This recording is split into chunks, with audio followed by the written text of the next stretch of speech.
Para pemirsa, ketemu lagi dengan Suyanto ID, merupakan channel yang didedikasikan untuk berbagi pengetahuan dan belajar sepanjang hayat. Nah, kalau saja video ini sampai ke gadget Anda, ini berkat editor channel kita, Mas Heri Teguh Wiono MPD. Beliau adalah guru di SMP Negeri 2 Karanganyar di Kabupaten Ngawi. Nah, kali ini kita mendatangkan tamu luar biasa. Beliau adalah Sekjen PBPGRI, Bapak Dudung Abdul Qadir, dan ini beliau akan berbincang mengenai harapan apa dari Menteri baru kita, terutama Menteri Pendidikan Dasar dan Menengah. Nah, kali ini kita akan memulai dari persoalan guru dan kurikulum Merdeka. Ikuti kita. Jangan lupa klik subscribe supaya Anda mendapatkan video-video terbaru dari Sekjen PBPGRI. Assalamualaikum warahmatullahi wabarakatuh, Pak Dudung. Waalaikumsalam warahmatullahi wabarakatuh, Prof. Sehat, Prof? Ya, alhamdulillah, Pak Dudung. Kita sudah agak lama nggak ketemu. Masing-masing sibuk. Ya, oke, Pak Ya, Dudung. Kabinet sudah diumumkan oleh Presiden dan kita punya menteri baru, baik yang di Dikti maupun yang Ristek Dikti maupun yang pendidikan dasar dan menengah. Nah, apa Pak Dudung? Saran kita atau harapan kita mengenai persoalan guru dan kurikulum merdeka supaya Pak Menteri bisa mendapatkan feedback dari lapangan. PGRI kan banyak sekali kaya akan pengalaman-pengalaman di lapangan yang dijalani oleh guru terkait guru itu sendiri dan juga kurikulum merdeka. Pak Dudung. ya, terima kasih, Prof. Yang pertama, kami mengucapkan selamat dan sukses kepada Profesor Dr. Abdul Muti, MED, sebagai Menteri Pendidikan Dasar dan Menengah, dan Profesor Dr. Satrio Bojonegoro, yang beliau juga Menteri Dikti, Prof, ya, Ya, Sains, dan satu lagi Bapak Dr. Padijon, Menteri Kebudayaan. Jadi beban mereka semakin ringan. Dulu Pak Nadiem 3 beban, sekarang mereka hanya Dikdas, Dikti, dan Kebudayaan. ya, Nah, yang pertama, Prof, langsung saja apa yang kami harapkan dari Menteri baru, harapan baru tentunya, walaupun harapan baru hanya ada di Kota Bekasi, ada hmm. komplek namanya Harapan Baru, Prof. Ya, Nah, ya, ya, betul. jadi selamat bekerja kepada Prof. Mufti untuk segera melakukan analitis, kemudian melihat, mendengar di kementerian apa yang sedang terjadi. Terutama kami PGRI melihat dua hal yang bersinggungan dan berhubungan dengan guru. Tentunya PGRI berhubungan dengan guru. Pertama, sesuai dengan apa yang disampaikan oleh Prof. Mufti bahwa beliau akan menjaga, merawat sesuatu yang baik dan memperbaiki sesuatu yang kurang baik atau mungkin dikategorikan masih buruk.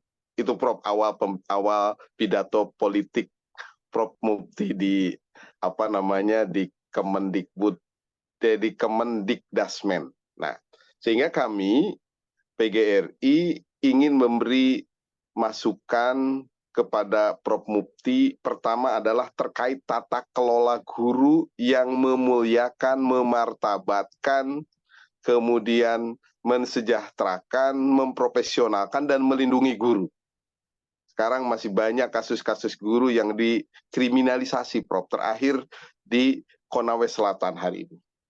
Ini sebuah potret bahwa pendidikan kita masih belum begitu memuliakan, memartabatkan, melindungi para guru di seluruh Indonesia. Ini, Prof. Jadi pertama adalah bagaimana membuat sebuah konsep transformasi tata kelola guru. Yang kedua, mendorong supaya segera menyelesaikan kekurangan guru.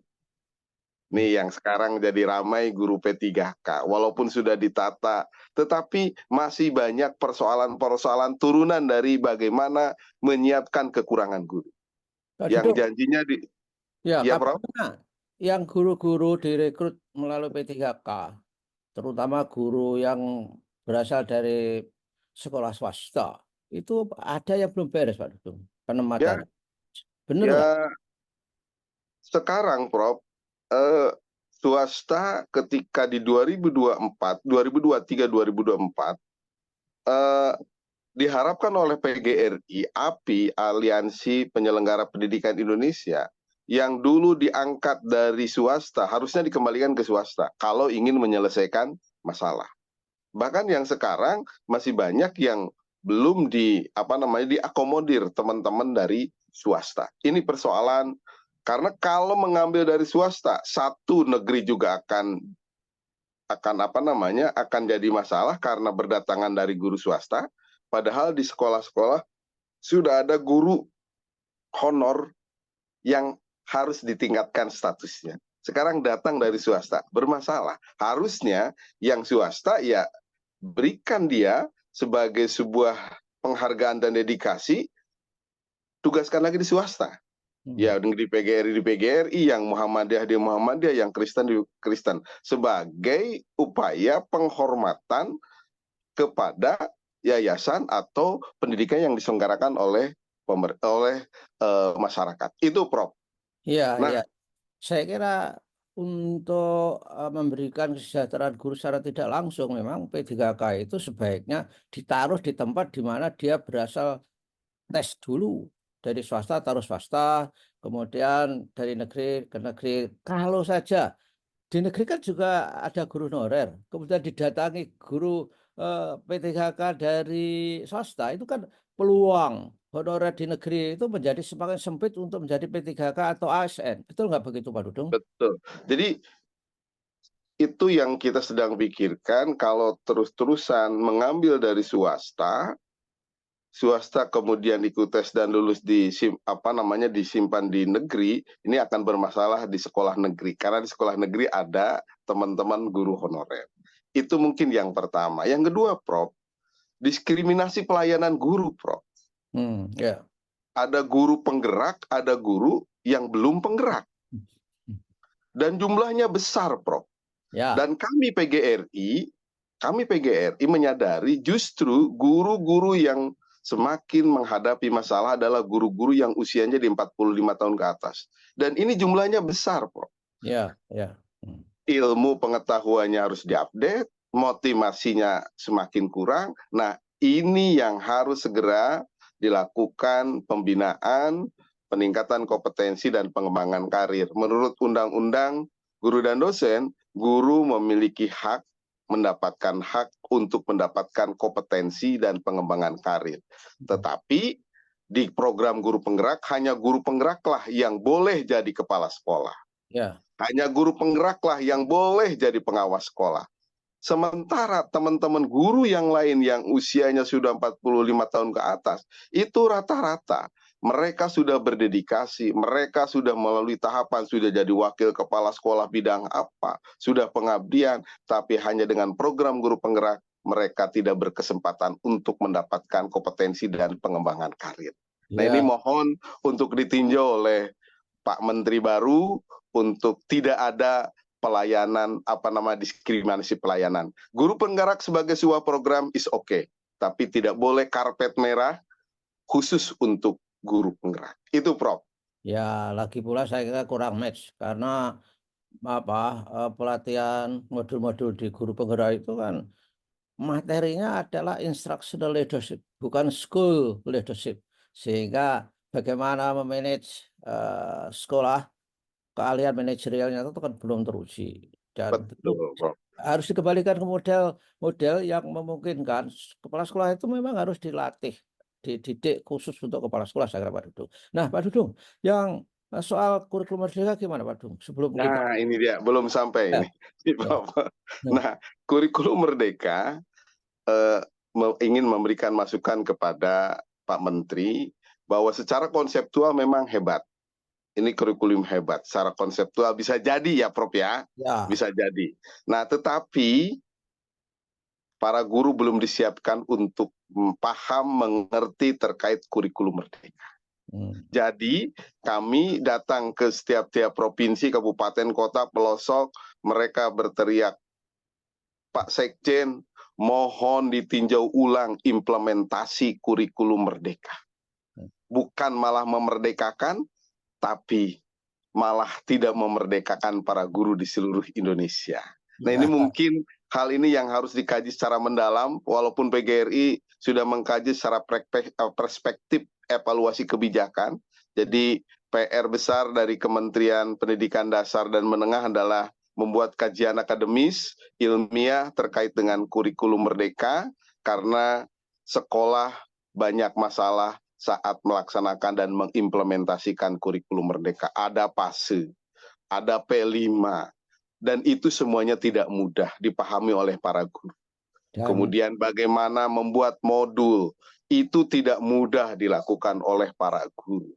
Jadi Prof, saya melihat guru-guru kita kasihan di dalam mengimplementasikan kurikulum merdeka. Belum mendapatkan pelatihan yang memadai, tapi dipaksa harus melaksanakan kurikulum merdeka. Belum lagi dengan PMM. ya, Mereka harus mantengin terus PMM. Padahal PMM adalah tujuannya untuk bagaimana guru belajar untuk dibantu untuk mempersiapkan dalam mengajar, dalam belajar, dan dalam berinovasi. Tapi sepertinya hanya administratif saja. Mereka wajib nonton. Kalau yang nggak nonton di kabupaten kota diancam oleh Dinas Pendidikan dan pemerintahnya, tidak akan cair tunjangan kinerja daerahnya. Jadi ini persoalan-persoalan yang harus segera dikelirkan, dan saya melihat ada harapan baru di Menteri Pendidikan baru. Karena beliau orang pendidikan, mengerti pendidikan, sangat sudah banyak mengelola pendidikan, terutama di Muhammadiyah. Saya meyakini, khususnya PBPGRI, insya Allah Prof. Abdul Muti dan timnya, dan wakil-wakilnya, serta timnya akan mampu menyelesaikan persoalan satu persatu, Prof, untuk mengatasi pendidikan di Republik yang kita cintai ini. insya Allah Pak Dudung kita doakan. Saya juga melihat keluhan-keluhan guru terhadap PMM itu ya. Semangatnya bahwa guru itu suruh belajar sendiri melalui platform Merdeka Mengajar itu. Dan guru kadang-kadang bingung Pak Dudung, milih modul yang mana. Karena banyak sekali orang mengupload ke situ ya. Dan nggak jelas yang baik yang mana gitu lah. Kelihatannya bingung juga itu. Ya kan Pak Dudung? Mana itu? Betul. Jadi secara konseptual, Prof, ini yang sedang kita harapkan digitalisasi proses pembelajaran. Hmm. Tetapi harusnya, Prof, yang harus dikuatkan, yang harus didorong oleh Kemendikbud adalah bagaimana sekolah-sekolah memiliki dan membuat apa yang disebut dengan learning management system.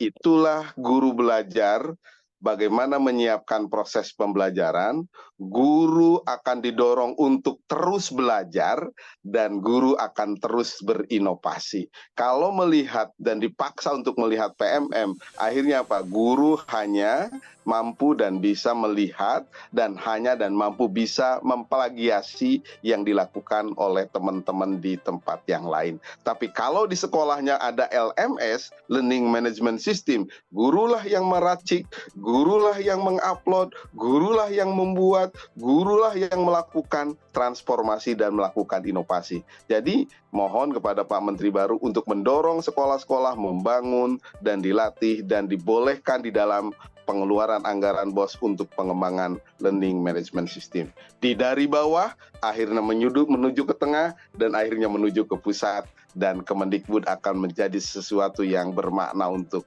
pendidikan di seluruh Indonesia, Prof.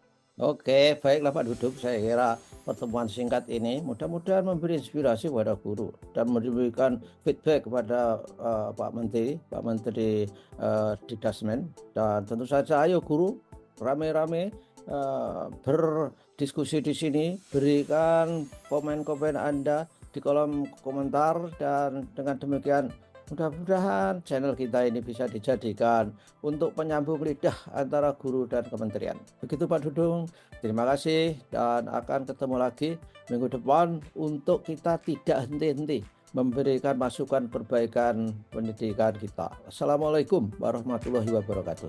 Waalaikumsalam warahmatullahi wabarakatuh.